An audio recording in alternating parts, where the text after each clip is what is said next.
Our journey might be different, but the money's there, so we know we can get to it. So that was one of the reasons why we pretty much graduated to the next level. Plus, on top of that, what we did to get where we are is not gonna get us where we're going. So we gotta be here, because what we're learning is on beyond CEO level type of stuff. But I'm gonna wrap it in a question. Okay. You've been in business with your amazing, beautiful wife, Dr. Mia, a long time. Y'all give some love to Dr. Mia. Dr. Mia. Amazing. But people assume you've been in business a long time, you 7-figure business. It's just easy. You just coasting, chilling, right? Oh, I wish. You wish. Talk to me a little bit about some of the highs and lows of business that you've seen so far. You know, when you're in line with what you're supposed to be doing, you know, the lows could be low, but it's not really a struggle. You know, but, you know, there's been some financial, you know, lows, you know. The practice is always done well, but there's been some times where we said we don't know if payroll gonna get paid, you know. Anybody ever had those moments where you don't know where the money's coming from? Right, but we never missed a payroll. That's awesome. Never. Yes, yes. In 14 years, we've never missed a payroll.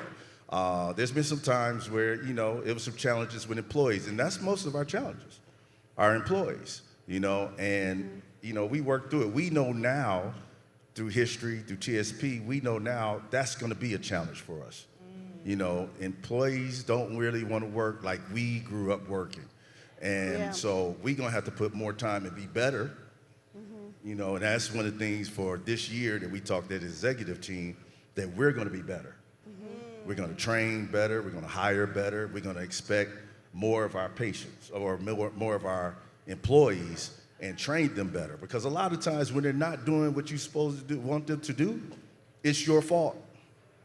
Ooh, can you say it again? Because I don't think the people in the back A lot of heard times, that. when your employees are not doing what they're supposed to be doing, is your fault.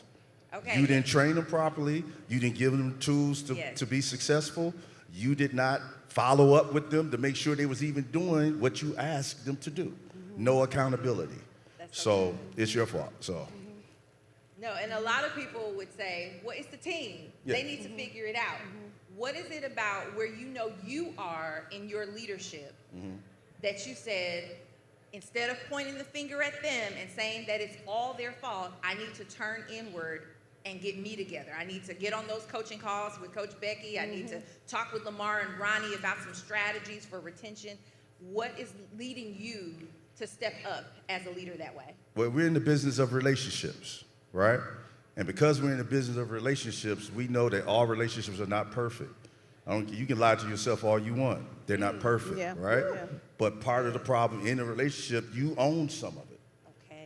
Right? That's good. And you have to look in the mirror and say, where did I go wrong in this relationship? Why are my people doing this? You know, why are my people doing this? My people doing this because I'm not leading. My leaders are not leading because I'm not training them. You know, my leaders aren't leading because we're not holding our leaders accountable. You know, and that's one thing we're going to do this year. We're going to hold some people accountable. We're going to allow them to make a mistake. We're going to train. And then we're going to release you to your destiny.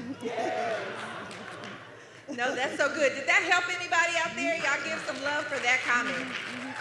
That's such an important step in that leadership and management business. So thank you for sharing that. Yes, sir. I want you to share with us, if you could, and introduce yourself to the people, a little bit about your business and even how some of that has changed. You know, before COVID and after, so many businesses go through those highs and lows, those peaks and valleys. What has that looked like for you and how you've continued to maintain and grow and accelerate? Yeah. COVID obviously, was quite interesting. But the reality is, while we, you know, there was some minor bumps in the road during COVID, but we didn't have any major downturns initially. Like the biggest downturn came a couple years ago as we were coming out of COVID, and there was a point 2 years or so when things were selling like hotcakes and flying off the market with multiple offers, and And all of that just came to a screeching halt when interest rates began to rise and things like that. But what I learned, not just through that, I actually learned this in 2006 and 2007 when there was a major market downturn. And so I was able to garner some truths from 2006, 2007 that helped sustain me. And what I learned about real estate and real estate investing is it's all about riding waves. It's all about riding waves, and that's not just with real estate. The reality is that's the way life is. Yeah. You know, a good surfer knows what to do when the tide is high, and he or she also knows what to do when the tide is low.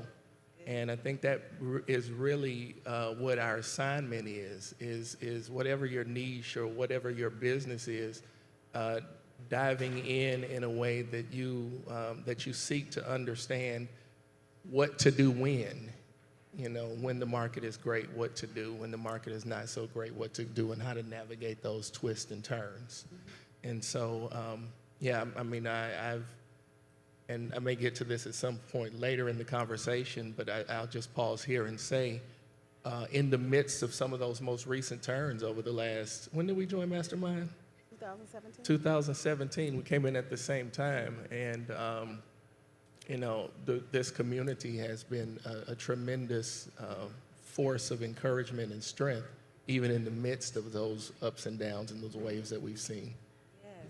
No, and that's so important because what you're describing when you talk about the downturn in 2006 to 2008, and even, you know, in the most recent years, what you're describing is unexpected and unseen and uncontrollable forces, right? Political forces, economic forces, all kinds of things that are beyond your control, and we can't necessarily know or predict, but we have to be prepared. And I hear that's what you're saying, and how you not only survive, but thrive so many of those circumstances. I did want to ask a follow-up question in that regard, because you said you were 20 when you got your first property. Now, I don't know about you or everybody out here, but when I was 20, I was doing things that don't get spoken about on a panel, okay? That's not what we do. We're going to leave that there. And we have a number of entrepreneurs who want to impart legacy to their children. A number of kidpreneurs in the building right now. Shout out to the amazing youth program that's happening right here at TSP, where there are youth and young adults who are having the opportunity to learn entrepreneurship early. What were some of the things that you got early on that allowed you to dive into that focus and know what to go after at such a young age, and then really drill down and learn your craft? Well, for me, it was absolutely my parents, right? And it's very obvious we're in a room where we understand the value of not just educating ourselves, but pouring into our generations, right? And that's exactly what my parents did. And I grew up in a household where there was a dichotomy. Like, my mom worked and worked and worked a 9 to 5. And she worked so many hours at the post office that at the end of every year, they forced her to take vacation days because there was some, she just could not roll them over, right? And after she finally retired about 6 years ago, she worked her last day, and then she continued to get paid for 6 months from all the vacation and sick time that she had saved up before she actually quote unquote retired.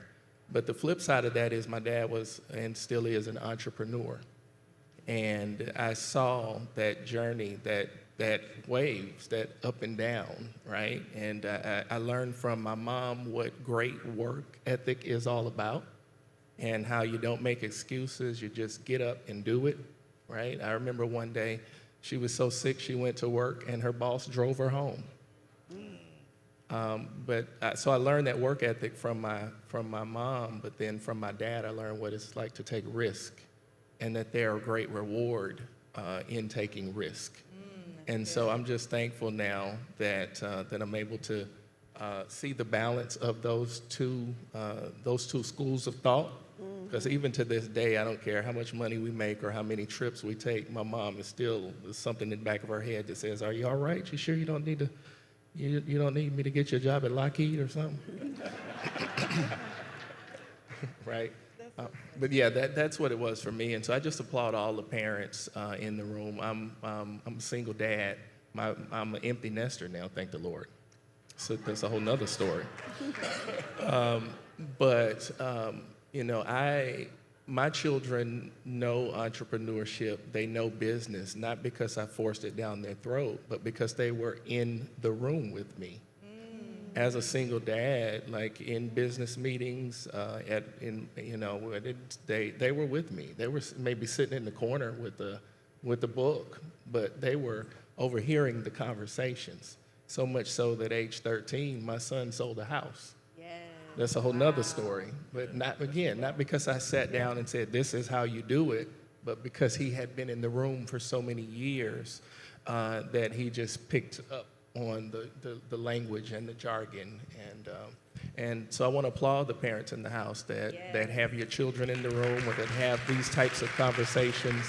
It's very, very important, because while they may not say to you, you know, they hear more than they'll let you know, right? They're picking up what you're putting down, whether you realize it or not. Right? No, that's incredibly powerful, right? That's a powerful message, especially those of us who are parents, which is actually a perfect place for me to come to talk with you, Pastor Dee. Hey, friend. So there's so many incredible pieces of your story that I believe that have been shared and need to be shared. But one of the pieces that is so powerful to me is that you all have a family operation. Introduce yourself to this amazing audience, but were you the kind of mom that was cultivating that entrepreneurship along the way, or at what point did you say, "This is what we're going to do. We're going to build something phenomenal"? To answer your question, I was running a child welfare agency, and I did millions of dollars doing that. But like Janice was saying on the thing, you know, when they sever your contracts, you out of business. And so having a myriad of responsibilities, I've always raised my children as an entrepreneur. Like unto Kito, I think they were born into entrepreneurship. They were born into leadership. You know, I'm not a coddler. I'm a business worker. You know what I'm saying? So when they severed my contract, I had a vision, you know, but my mindset was, I want to build legacy where no one will never take from not only me, but my children ever again. Yes. You put them out there, somebody can fire them at a prime of their life. But when they're building their own, they will eat for a lifetime. Wow. You know, so that's my motivation. That was my drive. I'm honored that my daughter, Ariel, she came in. You all saw her, and she began to build with me. She wanted to be a lawyer, but she saw a vision, you know, and she said, "Hey," and that was an answer to my prayer, you know what I'm saying, without trying to make her do something or make them do anything. You know, she got a lot of sense. Don't get it twisted, you know what I'm saying? So that was my driving force. And when we came to TSP, literally, I had nothing. You know, I had lost everything, lost my houses, my collateral, every asset that I have ever obtained. So I firmly believe that you have to not only just be in a room, but be in the right room. I firmly believe that. And I wasn't even in the room. She was in the room, but she called me and she said, "Ma, we just got to do this." And I said, "Hey, when you ain't got nothing to lose, you can't lose." And that's just the mindset. When you have nothing to lose, some people are always still trying to hold on to something. But I had literally lost everything. So what else did I have to lose? And so to be in this position to come, and I was, you know, I didn't even have anything that I could afford to go back in the back. But I knew I had to do it because I was on the winning side. When you have nothing else to lose, you cannot lose. Wow. Yeah. So I want to ask you a little bit about that ascension from that point of walking into the room and saying, realizing I've lost these things, I have nothing more to lose, I have to rebuild. Not just build for the first time, but rebuild. Anybody had to rebuild, restart? Yes, okay, so others can resonate with that. and having to have the fortitude mentally, emotionally, Yeah, spiritually yeah. to rebuild. Yeah. And I recall you talking about having written a book, but they were just sitting in your garage Yeah. collecting dust. Thought I And had did something. you said, Wasn't "Well, making no money. not making any money, but having wonderful content in it." And Lamar talks about this free plus shipping strategy, and you and your team and your daughter Ariel worked together to build this out. And I know that, but I also watched in this very room with tears in my eyes the video of you all purchasing an entire company to add a business acquisition to add to your portfolio. And it was one of the most amazing things for a couple of reasons. One, because as a family business, it's powerful. We talk about legacy, but do we know what it looks like? And to have that opportunity to see that. Here's the other piece. People talk about faith-based businesses and that they don't pay money. They don't spend. Yeah. And there are a number of people who have, heart-driven businesses, socially conscious businesses, faith-driven businesses, and they're afraid nobody's gonna buy, nobody's gonna spend anything here. And I'm watching you as a $1 million or plus business, and I'm sure there's more on that horizon, and you stand against that principle. What would you say to those who are building from that place of vision, that place of She said, yeah, tell us. Well, first of all, remember our mission is to heal in the depths of your soul. I can't give what I don't have. That's not only as a parent, but that's as a business owner. Life will take a toll on us, and we can come in here and we want to build business, but you got to deal with yourself.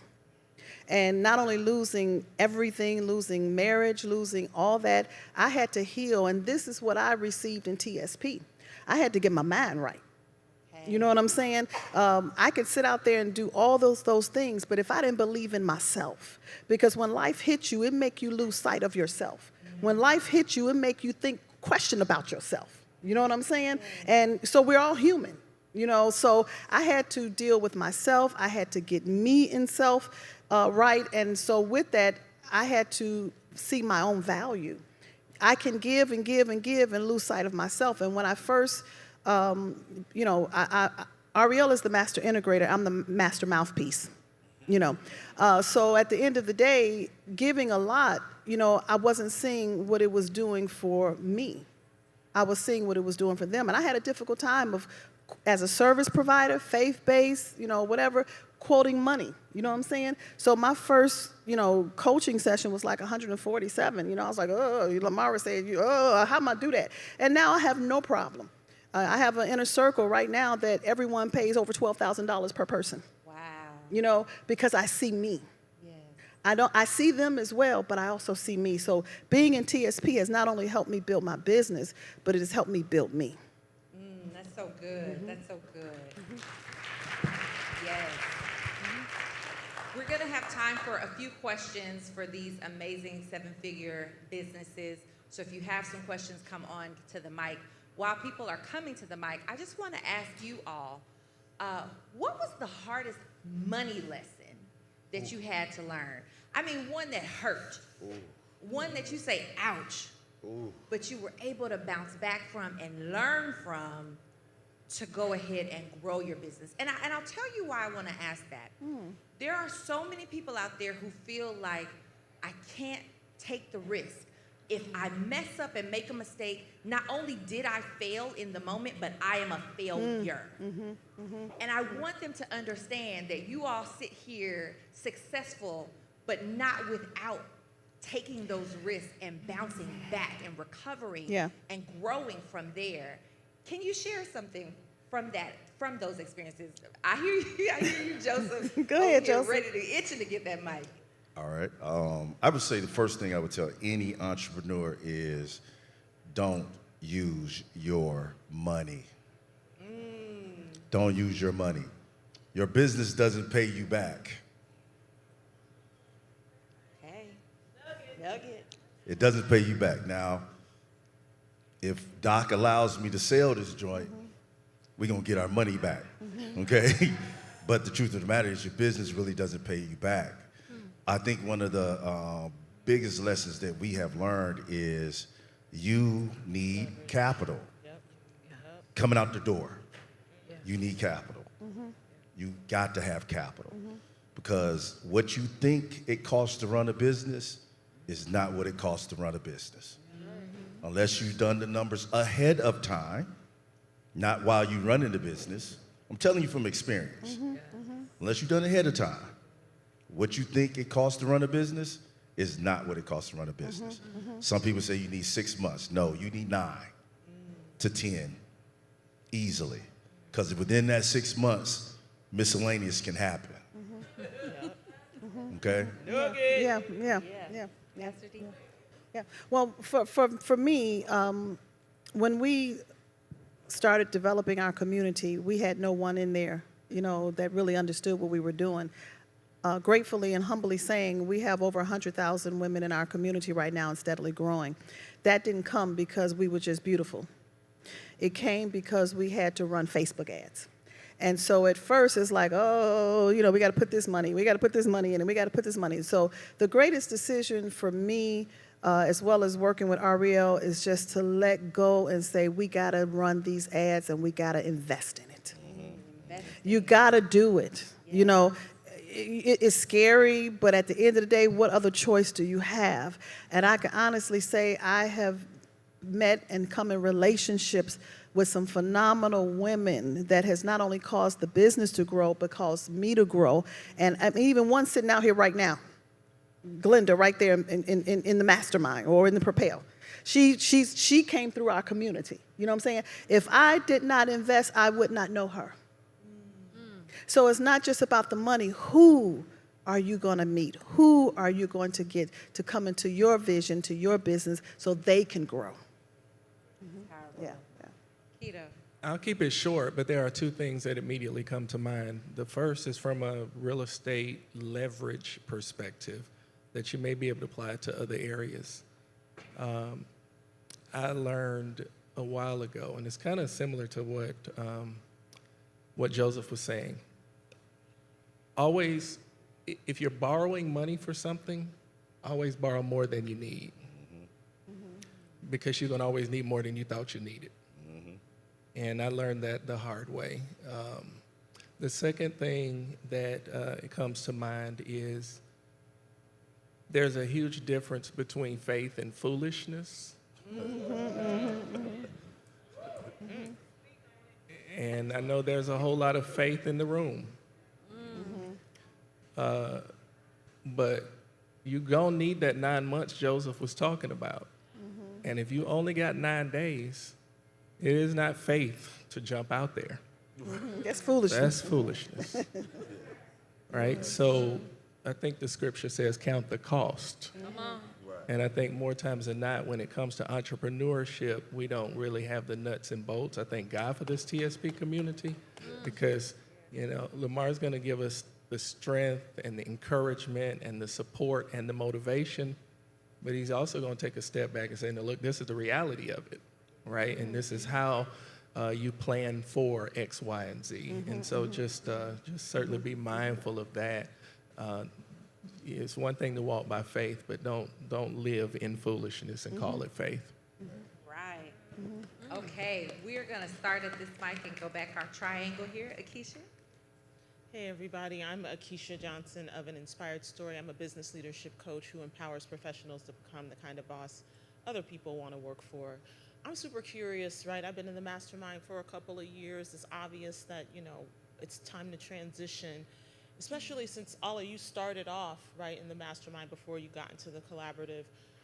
I would love all of you to talk about it, but I'm curious, what was the shift that you noticed happened either in your performance, in your mindset, that got you from being in the mastermind level to stepping into the collaborative level? That's an excellent point. Any person in particular who wants to tackle that, you can. But that is a really unique attribute. You all started in the mastermind and then moved to collaborative. Yeah. So what was that mindset shift? That mindset, well, I'm a self-driven person. I'm a self-determined person. So when there's something presented higher, I don't see why I can't be there. That's just my mindset. You see what I'm saying? So even to come from the mastermind, even I was like, I just know I have to be there. I have to be there because I always want to be with people of like mind. People who are driven, people who are going higher and higher and higher. And so that was just my mindset. And I put everything into not only what I was doing, but into who I am to get to where I know I need to be. Yeah, it wasn't nothing wrong where I was, but I know if he offered something higher, why couldn't I be at that place? And if he offers something else higher, then that's where I'm going to be. I'm going to say, our success, we lost friends.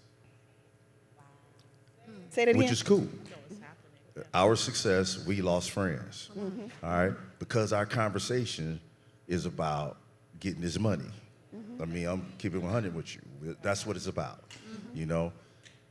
Out of all our friends, there's only 2 that we hang with on the regular, and they were in the mastermind, okay? We needed this group just so we can have people around who's going to talk like we talk. Yeah. Try to go where we're trying to go.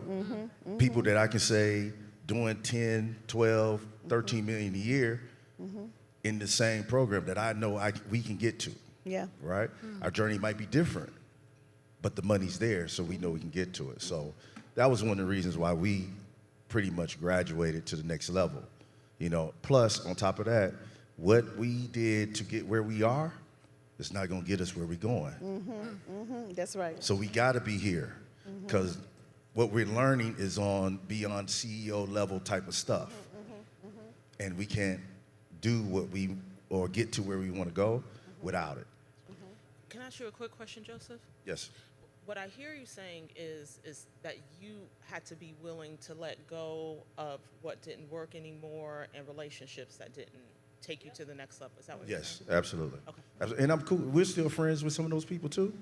They just don't have a front seat. They do gotta not be in the include balcony. us in the reindeer games. I got you.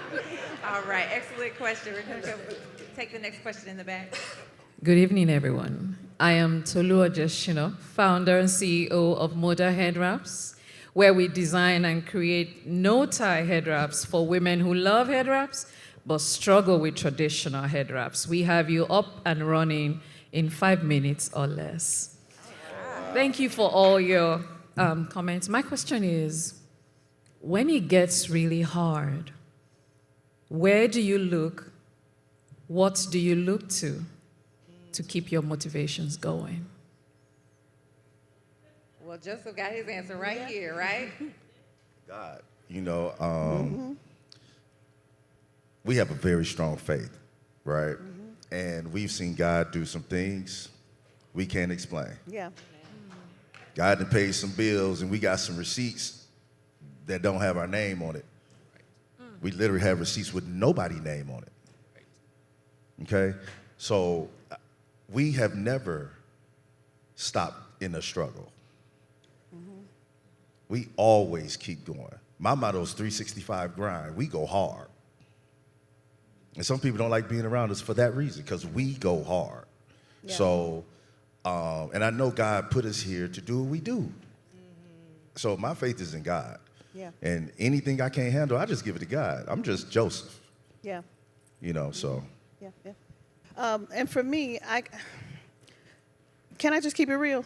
Yes, ma'am. Go ahead, as you should. I just don't deal with BS. Bottom line. So I think a lot of our struggles, a lot of our hardship come because we permit certain things in our lives that I just don't permit. This is my life. So when I am looking to him, I'm looking to him not because of hardship, I'm looking to him because of higher purpose. Yeah.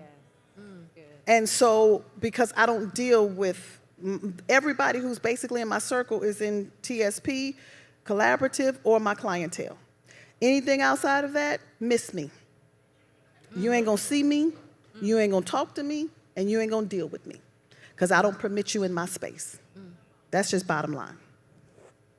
And as, Kito, I mean, I just echo exactly what they said. Like at the end of the day, I know that I'm doing not just what I enjoy and what I'm passionate about.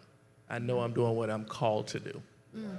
And because I understand that I'm fortunate and God blessed me to learn very early what my calling was, right? And that He placed me on earth to empower others for legacy building and generational wealth through principles of real estate investing. And so I was fortunate to learn that very, very early. And so because I know I'm doing what I'm called to do, when it gets hard, when I don't understand what's immediately around me, I can stand on my calling. Yeah. And know that, as was said on the stage the other day, that it's not by might nor by power, but it's by His Spirit that's working in me. Yes, absolutely. And I would just suggest, if you know, all those who want to aim to go higher, whether it's 6 figures, 7 figures, 8 figures, you got to learn one thing, and that's the power in no. Can you go here? No. Can you do this? No. Can you keep this? No. Can you babysit? No. Just the answer is no. If it's not lining up with what I'm doing and lining up with my vision, the answer is No. you can't have 7 figures and 7 niggas. What did you say, Pastor Dee? Oh, I'm sorry. Did I say that? I'm sorry. What did you? Gangsta D. I'm sorry. Nugget. That slipped out. Listen, it's the night session. We're here to keep it real, right? We're here to keep it what? Real. We're gonna keep it real. Let's go to our next question in the back. Hey, I'm Lenitra King, your PR expert with 100% success rate at getting clients TV, radio, or print press in 90 days or less. And my question is based around what you were saying about faith and foolishness. And so my faith is very important to me, and I'm big on what's good versus what's God. Something can be good for me, but not be the God thing for me. And so how do you balance biblical principles versus business principles? So for example, I do agree with borrowing other people's money, but the Bible talks about debt. And Dave Ramsey, teaches on like not having debt. So how do you balance those faith principles versus business principles? And let me jump in here for just one moment, because there are many people who just believe that faith and money don't belong together. And as a panel of people who are very, very strong in their faith and also very, very wealthy and planning to become more wealthy, how would you respond to those who are trying to figure out how do they fit these two things together when some people in the world say they don't belong? Who said that? Man or the Bible? Ask good questions, Joseph. You want to be the moderator? You go ahead. I'm just asking. Because I have a very strong faith. I know everything I had came through God. I walk in that light. We get good money. Who said you're not supposed to make money? No, I'm not saying that. I'm saying debt, like Debt. borrowing money. Oh, there's good That's debt what I'm talking and there's about. bad debt. Yeah, right. There A you go. car is bad debt. At 48% interest. Right. A car is bad debt.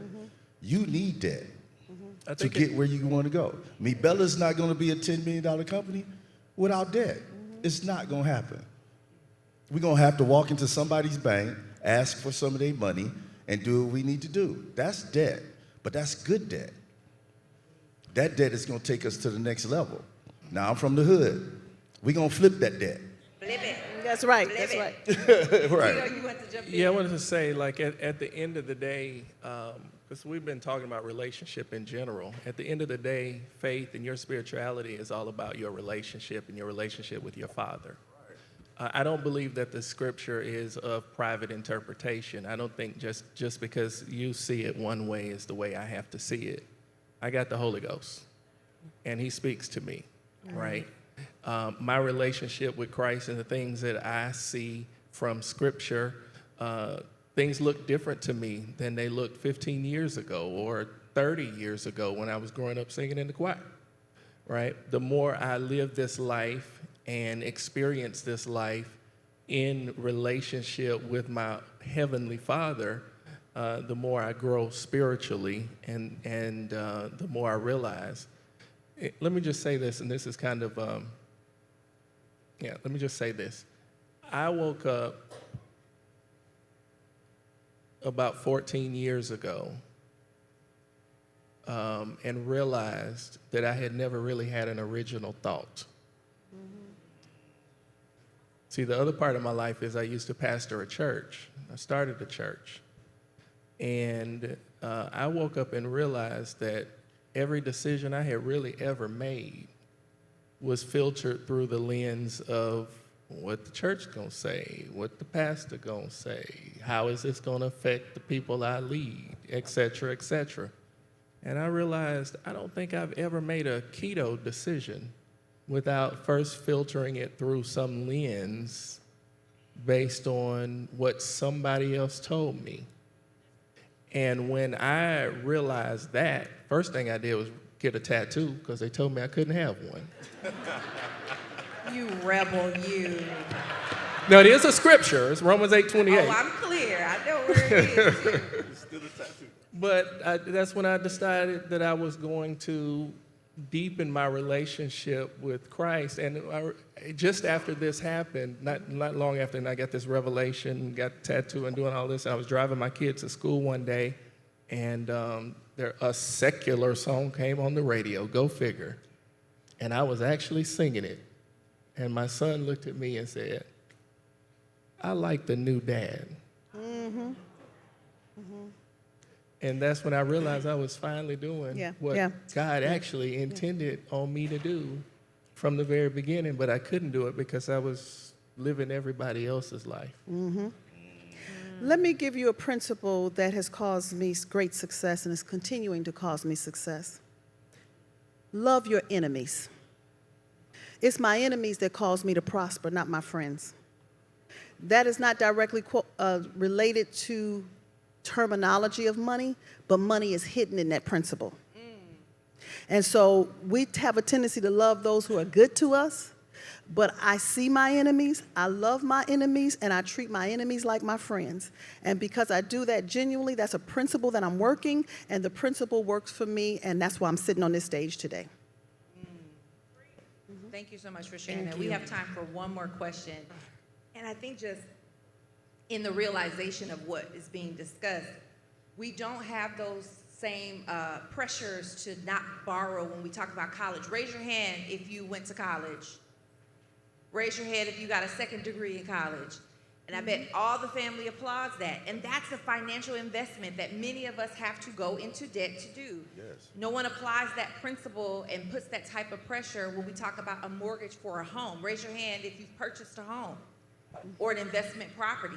So there are ways in which there's a mindset, right? Somebody say mindset. Mindset. There's a mindset that there's a particular kind of debt that we don't touch because it's not a part of a system that everybody automatically understands. And you're going to have to get comfortable as an entrepreneur thinking outside the box. You live outside the box, which means some of this stuff don't even apply to you. They are not going to get it. There's a reason why they'll let you buy a $100,000 car, but not borrow $100,000 for your business. There you go. So you got to be able to be in rooms like this and hear from people who have done the work, not only for their bank account, but for themselves. For yourself, that's right. To get to a place where they can say, I'm confidently 7 figures charting for 8, yes? There you go. Okay, we have time for that one last question here, and Okay. Hi, my name is Dr. Cordai Koto, board certified podiatrist and breast cancer survivor advocate. I have a show on blackdoc.org and a solstice retreat on Martha's Vineyard during August. Lately, I've been tagged by everybody in this room. I want to start speaking. That's why particularly I like the pastor.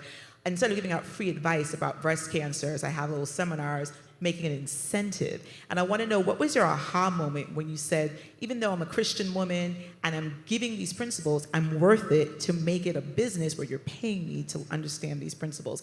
I'm getting that today, and I need somebody to, I guess, give me my aha moment so I make it into very successful business. I lead a awesome community of women, and one thing that I teach them is that your pain is your power. There's nothing that you don't ever go through that somebody is not going through that as well. But instead of crying about it, just flip it around and make it to be your power, make it to be your message, make it to be your purpose. You didn't go through it for you, you went through it for somebody else. Lemonade from lemons. There you go. Yeah. Thank you. You're welcome, love. So I want to thank you all for taking so many amazing questions. They were ready for you all. They were ready tonight. I'm going to leave you all with the final question, and I really just want to speak to that part of you that transitioned, one from looking at this community and joining the mastermind, and then elevating again to the collaborative. What's one thing that you would say to those who are considering that? Things that were on your heart at that time that you now know this was the right decision for me? I would say point blank, don't give up and don't quit. Right when you're there, I'm the type of person that I don't want to miss it. And if I give up, I can be right at the brink of my change, right at the brink of my elevation, and I will miss it because I gave up. I keep going, keep going, keep going. Wow, yes. Joseph? I would say if you can't be different by doing the same thing, you can't elevate but still think at the same level. So graduate yourself to the next level. Everything is better. We in God's world. He does nothing little. Keep that in mind. And by the way, if your friends say your little business, that's not your friend. That's not your friend. Tell them to their face, you ain't my people. Kito. I'll just say, 'cause I've been a part of a lot of masterminds. I've spent several $100,000 in programs. And I would just say that what you see is real here. And that's more than I can say from some of the others that I've been a part of, that what you see is real. I don't know that I've ever been in another mastermind where everybody that takes the stage wasn't somebody that was hired to come in to talk. The people that Lamar brings on the stage are his clients that started like we did in 2017, wondering where we were going to get the money to join. That's real. That's real. You know, and just to see, like, every time we come together, it's a family reunion. And every time I see somebody in my family elevate, you were talking earlier about coming to tears when they bought the business. Yes. Like, I was crying like I was buying the business. Right. Because I remember how we came and when we came in, and to be able to see the growth and track the growth, not just in my own life, but in the lives of my brothers and sisters that are in this community with me. It is an amazing thing. And I don't come to any event without walking away shedding some tear with an understanding that Lamar and Ronnie are graced to do this. Mm-hmm. Yes, And yes. that this is not just another group, but this is a movement. It's a movement. Yes, it is. Yes, it is. It's a movement, and it's an honor for me to be a part of such a movement. Well, that is our time, and on that note, I'm going to have to end here. We could go on forever. They have such great insights, right? Please thank our 7-figure panelists for sharing that wisdom and insight with you. Thank you all so much.